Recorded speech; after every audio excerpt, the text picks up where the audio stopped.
Então eu quero começar com a carta aos Hebreus, no capítulo 12, no verso de número 1, nós vamos receber 3 diretrizes que eu acho muito importante. Hebreus capítulo 12, verso 1 diz assim: portanto, nós também, que estamos rodeados de uma tão grande nuvem de testemunhas, deixemos todo o embaraço e o pecado que tão de perto nos rodeia, e corramos com paciência a carreira que nos está proposta, olhando para Jesus, o autor e consumador da fé, o qual pelo gozo lhe estava proposto, suportou a cruz, desprezando a afronta, assentou-se à destra do trono de Deus. Considerai, pois, aquele que suportou tais contradições dos pecadores contra si mesmo, para que não enfraqueçais, desfalecendo em vossos ânimos. Feche os seus olhos mais uma vez. Pai, te damos graças por tua palavra, que dela possamos retirar neste momento forças, vigor, para prosseguirmos na caminhada sem desfalecermos, sem desanimarmos. Em nome de Jesus, que teu Espírito Santo lhe seja, ou nos seja por companheiro, que os teus anjos possam estar indo à nossa frente. Te damos graças por tudo, ó Deus, e te pedimos, continua conosco, em o nome de Jesus. Amém. Glória a Deus. Eu queria trabalhar com vocês 3 instruções que recebemos nesses 3 versículos. O primeiro, ele diz que nós precisamos correr com paciência. O primeiro nos fala de que não há necessidade de uma velocidade tão grande, de criarmos um ambiente afoito, onde coloquemos sobre nossa vida um nível de ansiedade que nos leve a enfrentar problemas. Porque se há uma prova de resistência, certamente o Usain Bolt não ganharia essa prova. Ele é um velocista, especialista em 150 metros.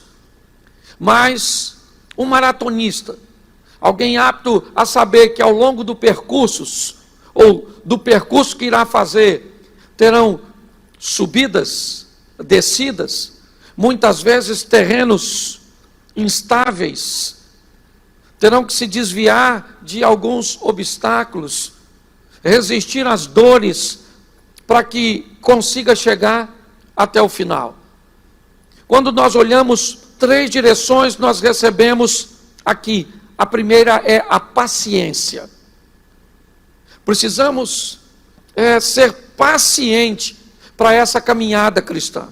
Quando nós olhamos para Jesus, no Evangelho de Marcos, no capítulo 9, no verso 19, é trazido um demônio, ou um menino, possesso por um demônio, para Jesus. Jesus não estava presente, ele estava no monte orando com alguns de seus discípulos. Mas o pai deste menino traz o menino para os discípulos que não haviam ido com Jesus orar. E esses discípulos então vão fazer um processo de exorcismo, vão tentar expulsar o demônio deste menino. Só que eles não conseguem expulsar. E logo em seguida Jesus chega. E quando o pai do menino diz o que aconteceu, Jesus diz assim: até quando eu vou continuar sofrendo? Até quando eu vou continuar convivendo com vocês? O que ele está dizendo a seus discípulos, aos homens que ele estava treinando para lidar com vocês nessa caminhada, eu vou precisar de muita paciência para lidar. Até quando eu vou ficar aqui tendo que conviver com vocês? É muito importante nós entendermos isso. Na nossa caminhada cristã, em muitas situações, nós vamos precisar de muita paciência, senão nós vamos desfalecer. senão nós vamos esmorecer, senão nós vamos achar que o mal vai vencer no final e que tudo está cooperando para que o caos aconteça, e essa não é a verdade. Mas se nós não entendermos isso, se nós não tivermos paciência, nós vamos esmorecer. A segunda coisa que vemos é no verso 2, quando o versículo 2 diz assim: olhando para Jesus, autor e consumador da nossa fé. Preste atenção. Enquanto no verso 1 nós temos o posicionamento da paciência, no verso 2 nós temos o foco. O texto está dizendo: olha, não perca o foco, continue olhando para Cristo. Em meio a tudo isso que está tentando te atormentar, continue, não perca seu foco, continue olhando para Cristo, porque é Cristo o autor e consumador da fé. Então, se nós perdemos o foco em Cristo, certamente vamos olhar para todo esse sistema, para toda essa história, e vamos achar que ela é muito maior do que o nosso Deus. Por quê? Porque a fé em Deus está estabelecida em mim e em você por Cristo. Ele é autor e Ele é consumador da fé em nós. Então, se perdermos o foco em meio a isso, certamente nossa resistência vai embora. Primeiro, precisamos de paciência. Sim, sermos pacientes, entendermos que o percurso é desafiador. Segundo, não perder o foco. O nosso foco é Cristo. Sabemos que em Cristo somos mais do que vencedores. É assim que funciona. E o verso 3, ele diz assim: considerai, pois, aquele que se suportou, tais condições ou contradições dos pecadores contra si mesmo, para que não enfraqueçais, desfalecendo em vossos ânimos. Preste atenção nessa questão de foco. Deixa eu voltar um pouquinho ao ponto anterior primeiro. Jesus está num casamento em Caná da Galileia, João capítulo 2. Está ali sua mãe, seus discípulos e uma festa com alguns convidados.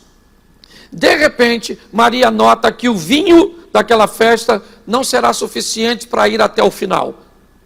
Maria então vai até Jesus e diz a ele: eles não têm vinho, o vinho acabou, essa família vai passar vergonha. Jesus disse a ela: o que tenho eu contigo, mulher? Ainda não é chegada a minha hora. Quando vão prender Jesus uma vez, ele foge e diz: ainda não é chegada a minha hora. Mas quando Jesus vai ser preso no Getsêmani, ele diz: é chegada a minha hora. Por isso ele diz: ninguém tira a minha vida, sou eu que a dou.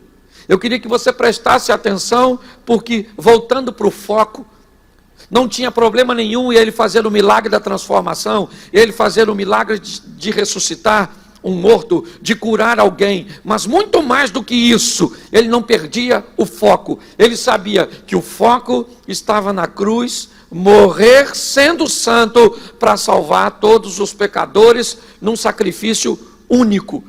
Quem não deseja esmorecer, parar, ficar neutralizado, precisa aprender a manter os olhos na sua missão, naquilo que deseja. Se você quer ser resistente, não basta ser paciente para suportar. Você tem que ter foco, você tem que ter um posicionamento. E por último, aqui no que lemos, considerai aquele que suportou resistência. Não foi à toa que Jesus chamou pelo menos 4 discípulos pescadores, homens hábeis para lidar com resistência, com exaustão e com frustração. Pelo menos 4 de seus discípulos: Pedro, seu irmão André, Tiago e seu irmão João. Os 4 eram sócios numa pequena cooperativa de pesca, provavelmente coordenada por Zebedeu.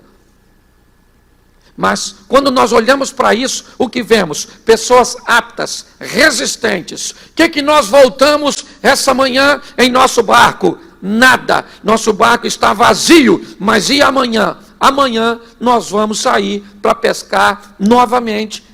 Essa era a visão. Esse era o posicionamento.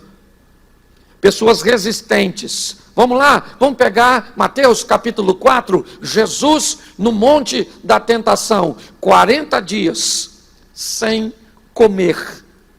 Ele teve fome, ele não estava sem beber 40 dias, cuidado com sua avaliação, certo? Ele estava sem comer 40 dias, e depois de 40 dias, ele está fraco, ele está com fome, e é baseado nessa fraqueza. Olha bem, é baseado nessa fraqueza física, nessa inanição física, que o diabo chega apresentando. Se tu és o Filho de Deus, primeira coisa que você vai descobrir, que se tu és o Filho de Deus, citado por Satanás, é um texto bíblico. Ok? E Jesus também, fraco fisicamente, mas resistente, ele diz ao diabo, também um texto bíblico, nem só de pão viverá o homem, mas de tudo aquilo que procede da boca de Deus. Quando nós olhamos, a próxima investida, ela é, lança-te daqui do pináculo, porque está escrito, olha o diabo usando, está escrito que aos teus anjos dará ordem a teu respeito e não vai acontecer nada contigo. E Jesus novamente, resistente, disse, mas também está escrito, não tentarás ao Senhor teu Deus. Depois do segundo argumento, me parece que o algoz de Satanás não tem mais argumento. Então ele sai do contexto bíblico, porque se depender de conhecimento bíblico, ele está perdido. Porque João disse que no princípio era o verbo, mas o verbo se tornou carne e habitou entre nós. O texto bíblico diz que tudo foi feito por ele, e sem ele nada do que foi feito se fez. E quando ele viu que não dava, ele tenta agir no ambiente carnal. Vamos evitar a dor e o desgaste, Jesus. Eu te dou todos esses reinos, ou tudo que está aí, se apenas você prostrado me adorar. Quando cessa o argumento bíblico de Satanás, Jesus ainda continua onde sempre esteve. Apartai-vos de mim, somente ao Senhor Deus adorarás e somente a Ele servirás. 3-2 para Jesus. Deixa eu falar uma coisa para você. Resistência. Esse é o meu propósito de conversar com vocês hoje. Tiago capítulo de número 4, verso de número 7 diz, sujeitai-vos a Deus e resisti ao diabo e ele fugirá de vós. Preste atenção, vamos pegar o texto completo para não ficar complicado. Não diga que resistir o diabo é suficiente para vencê-lo. O texto diz, primeiro, sujeite-se a Deus, obedeça a Deus, seja resistente para colocar os valores e princípios de Deus na sua vida. Então você se sujeita a Deus, por quê? Numa batalha entre você e Satanás, eu e Satanás, inevitavelmente nós vamos ser destruídos, nós vamos ser aniquilados. Tentar resistir ao diabo sem estar sujeito a Deus é uma derrota certa, porque nós somos inferiores a Ele.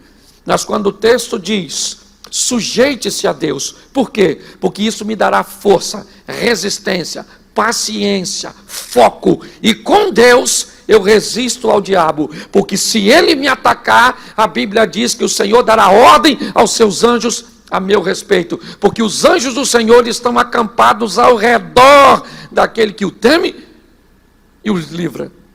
Quando nós olhamos para isso, é isso que vemos. Quando nós olhamos para Mateus 24:12, o texto diz assim, e por se multiplicar a iniquidade, o amor de muitos esfriará. Por se multiplicar a iniquidade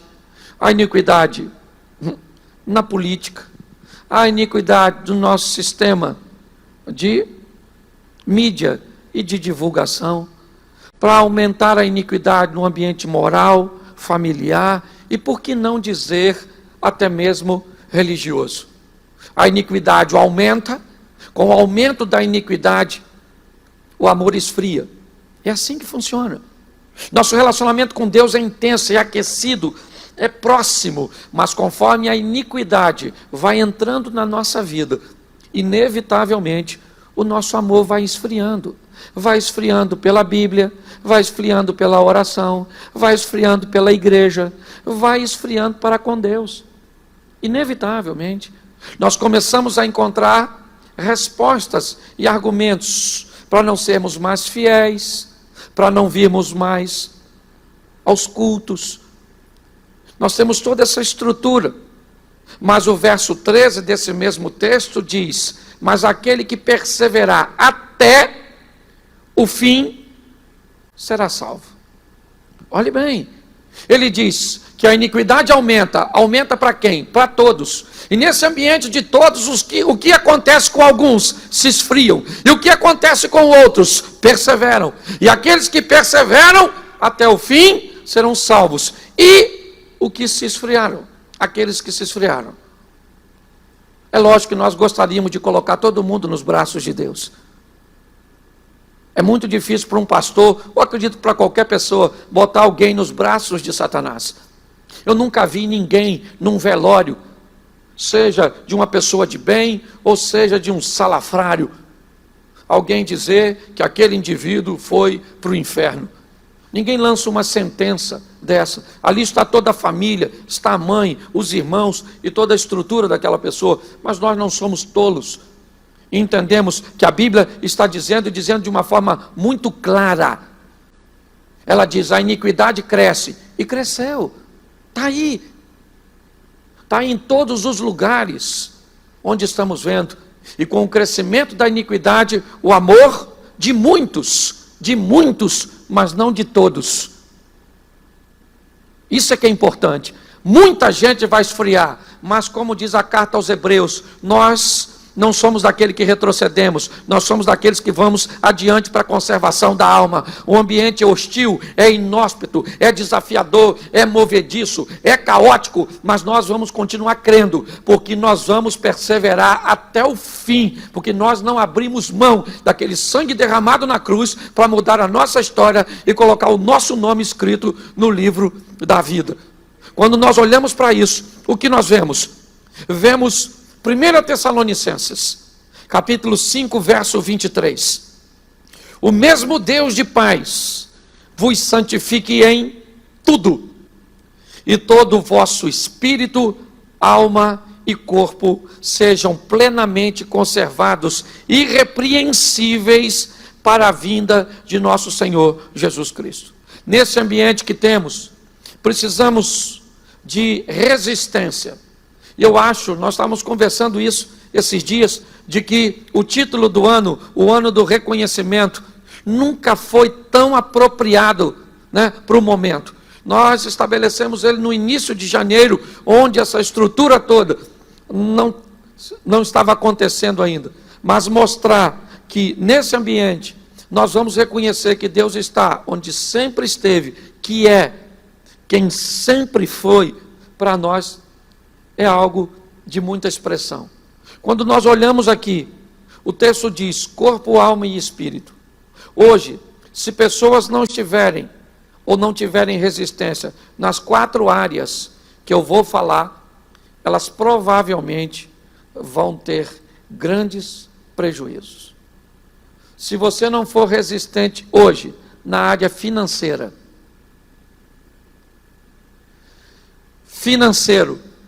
porque ao longo de todo o tempo, o pastor Gerson Costa esteve aqui falando para nós, numa manhã, ou nos falando, numa manhã, aqui, sobre finanças.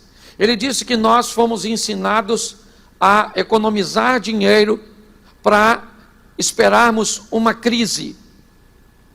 Mas ele ensinou seu filho e aprende e ensina pessoas a economizarem dinheiro para aproveitarem a crise. Olhe bem, enquanto uns se preparam para passar a crise, outros se aproveitam, ou outros criam uma estrutura para se aproveitar da crise.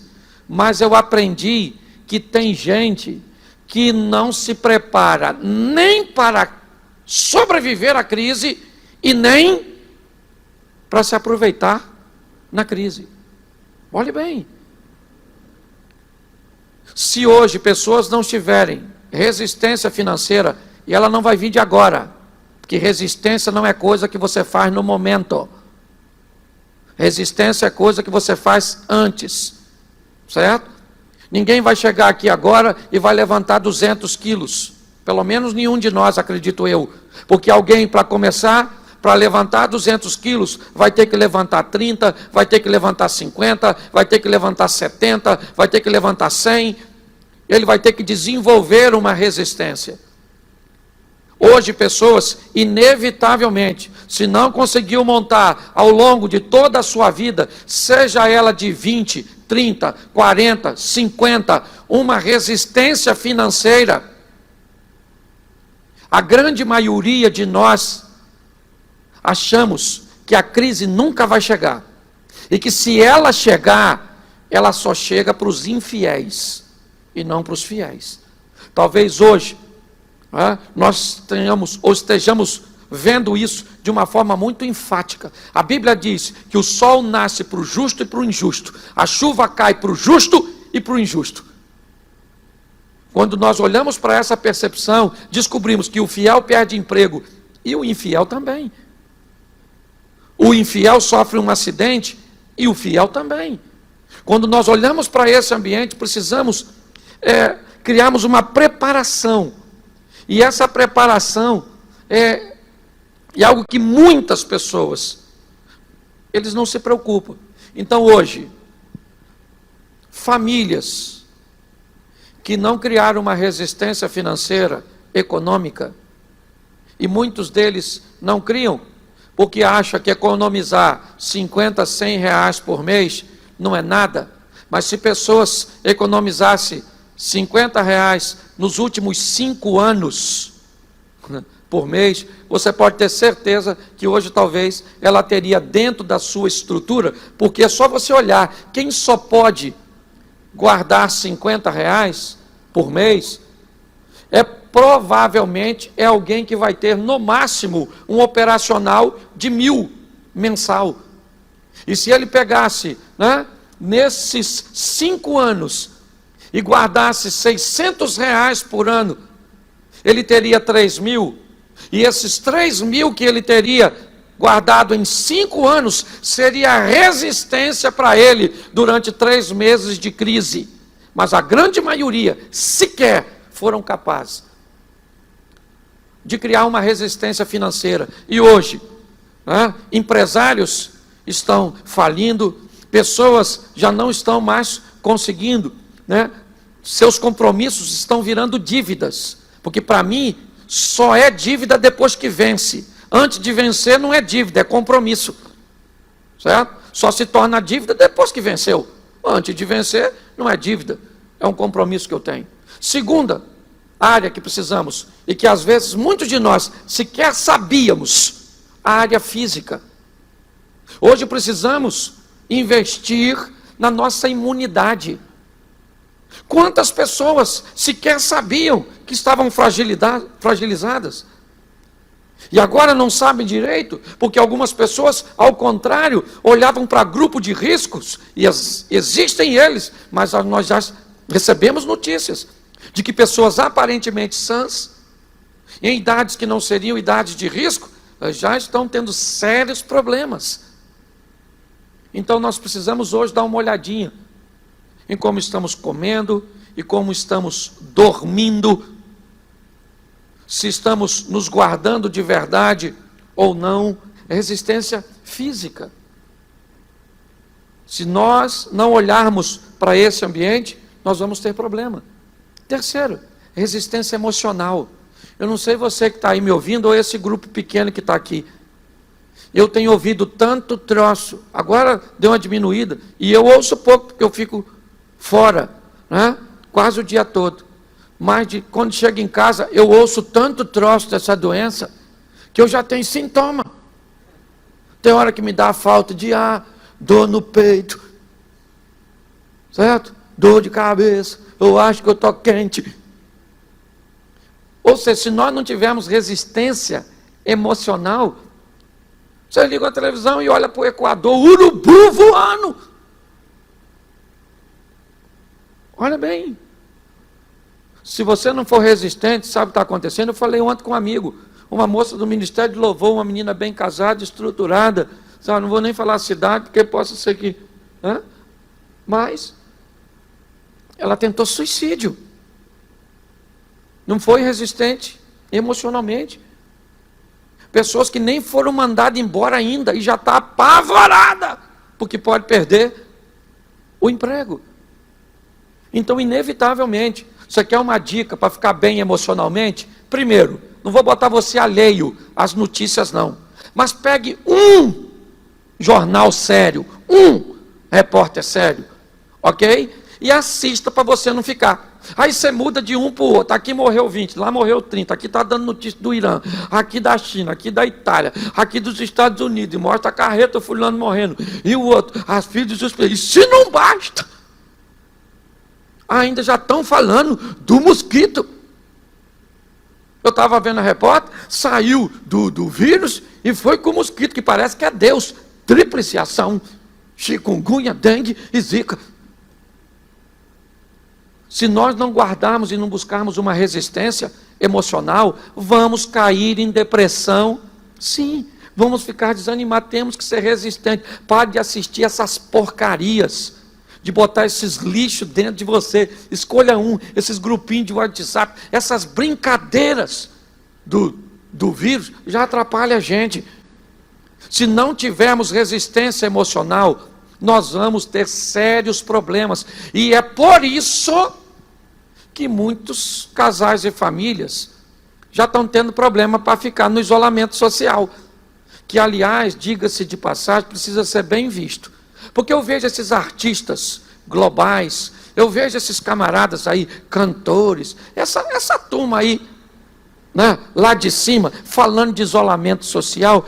Não estou falando contra não, mas queria lembrar vocês aqui, e eles que estão lá, é mole, mano, ficar isolado com Netflix, Sky, casinha com piscina, 400 metros quadrados, você tem um filho ou dois, a geladeira está cheia, e se faltar, tu tem dinheiro para ir lá comprar. Jesus está na sua casa, se é que está. Ok? Agora presta atenção, querido. Vamos criar um isolamento social. 6, 7 filhos. Numa casa de meia água, um calor que parece que o inferno é parede e meia. Uns meninos que comem, que parece até esmeril, que encostar, come. Não tem dinheiro para nada. Netflix é gato net. E olhe lá, que provavelmente não está dando nem para pagar para alguns. E as pessoas vêm com esse discurso bonitinho. Aliás, esses dias pegaram um cara que estava falando de isolamento na rua. Um repórter, deu uma confusão danada. Gente, a população está em primeiro lugar. Nós precisamos entender isso. Sabe? Se não cuidarmos emocionalmente, aí não tem jeito. O marido fica em casa, não estava acostumado com a dinâmica do lar. A mulher arrumava a casa por volta de 12h, 1h. Por que não dava para arrumar antes? Era muita coisa. Porque ela gostava de acordar mais tarde um pouquinho, e ele não sabia porque ele saía cedo para trabalhar. Agora a mulher acorda 10h, o miserável está em casa, acorda cedo porque trabalha. E não está trabalhando. Aquela barriga, só Jesus, não vou nem falar. Escute só. Nós olhamos para esse ambiente, é mole. Sabe? Darmos diagnóstico para a história dos outros. E aí não tem jeito. Ah, pastor, o nível de divórcio cresceu. O que o senhor acha? Eu acho que as pessoas não estão preparadas emocionalmente para ficar em casa. Porque o marido em casa, 40 dias, cheio da grana, ele fica mais bonito. Agora um cara duro em casa, o que ele vai estar? Aborrecendo mulher, e ainda bota a culpa na coitada das mulheres. Então, emocionalmente, nós precisamos estar equilibrados.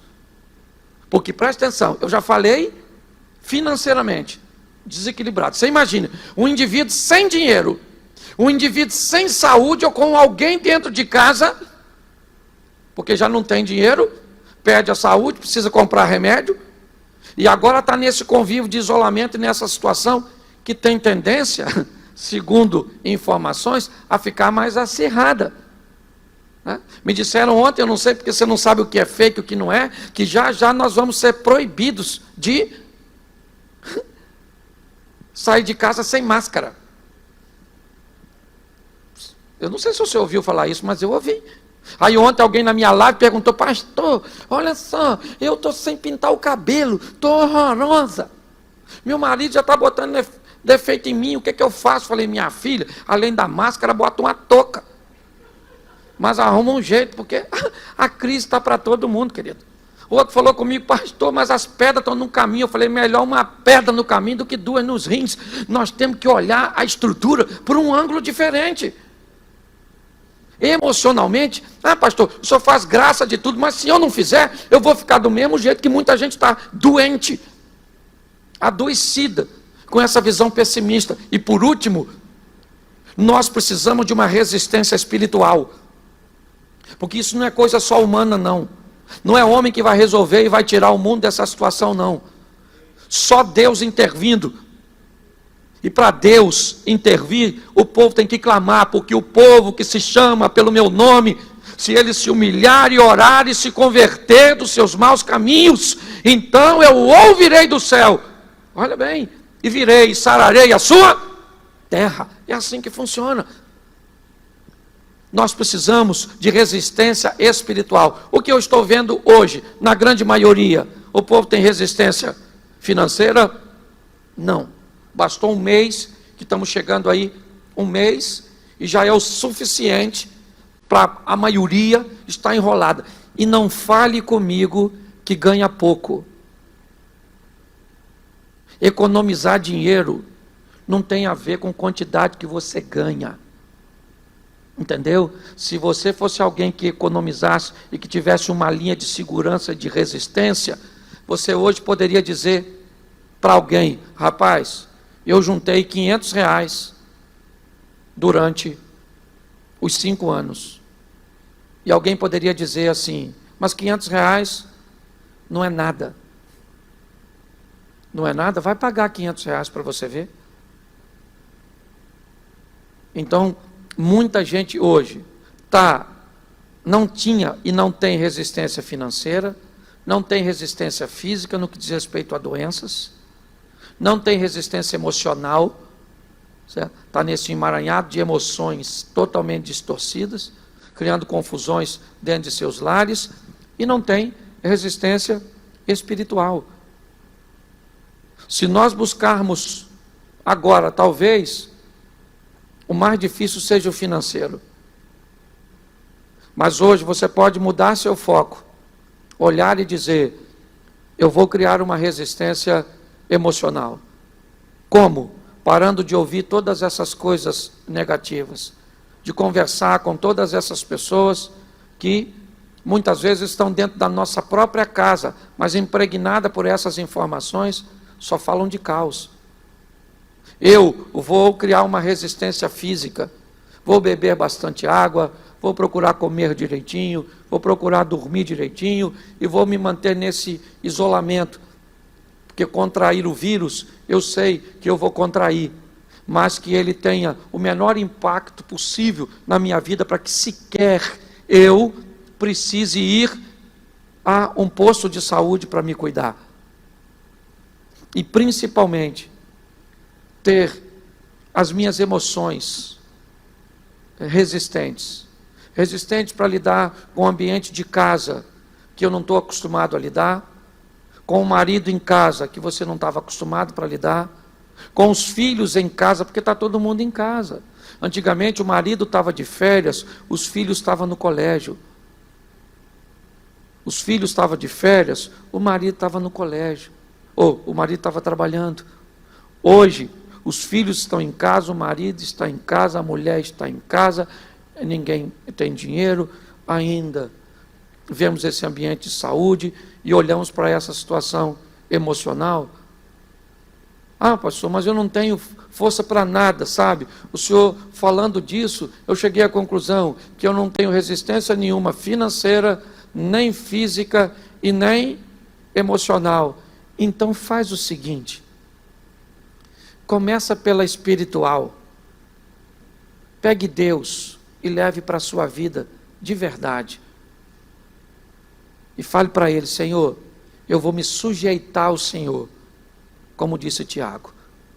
E sujeitando-me ao Senhor, eu sei que a minha vida vai para uma outra esfera. Vai me dar resistência para superar tudo isso. Que Deus possa estar abençoando você, sua casa, você que está aqui conosco. Não leve isso para o pessoal. Tem gente dizendo, a minha empresa, o meu casamento. Não, nós estamos vivendo uma crise global. É assim que funciona. E precisamos ter resistência para superar tudo isso. E a nossa força está em Deus. Ele sempre mostrou isso. Vai, Josué, você vai enfrentar um inimigo. Então vamos embora, Senhor. Vamos botar meus soldados. Eu não quero soldado na frente. Coloca os levitas. Mas preste atenção, os homens estão vindo com escudo, espada, lança, eles estão vindo armados. Pois é, Josafá. Manda o povo louvar na frente, porque essa batalha, vocês não precisam guerrear. Eu vou entrar na batalha e eu vou vencer. Gideão, vamos embora, vamos lá. Com toda essa multidão, não vai dar, Gideão. Vamos fazer o seguinte, vamos só com 300. Mas com 300 nós não vamos vencer. Pois é exatamente isso, Gideão. Não é você que vai vencer, sou eu que vou dar a vitória. Para você não achar que a vitória é das suas mãos, eu vou, com esse grupinho pequeno, que vocês sabem que é impossível vocês vencerem, vocês vão vencer, porque a vitória não é pelo braço de vocês, é pela minha força. Gente, coloque isso na sua vida. Posicione-se de uma forma que você torne-se alguém resistente em todas essas áreas da sua vida. E se hoje você acha que não encontra força para conseguir ir atrás do dinheiro, até porque ele está escasso, através da saúde, porque os postos estão cheios, e vai ficar difícil se alimentar bem, porque a despensa está vazia, se a única coisa que você tem é as conversas e aquilo que ouve de forma negativa, pois essas 3 áreas estão ruins, vai para a 4ª. Você tem uma Bíblia, você tem um joelho, provavelmente ainda te sobrou um local, que é dentro de casa, fora de casa, um banheiro fechado, porque talvez seja o único lugar onde você encontre privacidade, num ambiente pequeno. Chega lá, dobra seu joelho, bota a boca no pó e clama a Deus. Mas não perca a resistência, porque todas as promessas, as igrejas do Apocalipse, são condicionadas a apenas um grupo de pessoas, os vencedores. Ali não tem promessa para quem perder, nem para quem empatar. Que Deus possa abençoar a sua casa, a sua família. Hoje inicia-se uma semana, hoje, domingo, primeiro dia da semana. Amanhã já é o segundo. Que hoje comece para você uma semana de vitória, de céus abertos para a sua casa, para a sua família, para os seus negócios. Eu queria que todos fechassem os seus olhos. Vamos orar ao Senhor. Pai, te damos graças. Graças porque o Senhor é bondoso, é misericordioso, nos avisou de tudo isso que estaria acontecendo já há muito tempo. E muitos de nós chegamos aqui, ó Deus, despreparados emocionalmente, despreparados financeiramente, fisicamente, espiritualmente, mas o Senhor é longânimo, benigno, continua conosco, Pai, nos dê força para superarmos todas essas adversidades. Guarda aqueles que estão muito abalados emocionalmente, guarde aqueles que estão, ó Pai, com muitas dificuldades financeiras, guarde aqueles que estão muito doentes, e desperta aqueles que estão longe de Ti, porque perto de Ti, o Senhor é o Jeová Rafá, é o que traz a cura. O Senhor Jeová Jirê é o que dá recursos. E o Senhor é o Jeová Shalom, é o Deus de paz. Por isso, Senhor, continua conosco, porque é só em Ti que nós podemos confiar. Fica conosco, Senhor, em o nome de Jesus. Que o grande amor de Deus, nosso Pai, a graça de nosso Senhor e Salvador Jesus Cristo e as doces consolações do Santo Espírito de Deus seja para com todo o povo do Senhor, e todos digam amém. Que Deus abençoe a todos aqui presentes e a você que está aí em casa. Fique com Deus, graça e paz.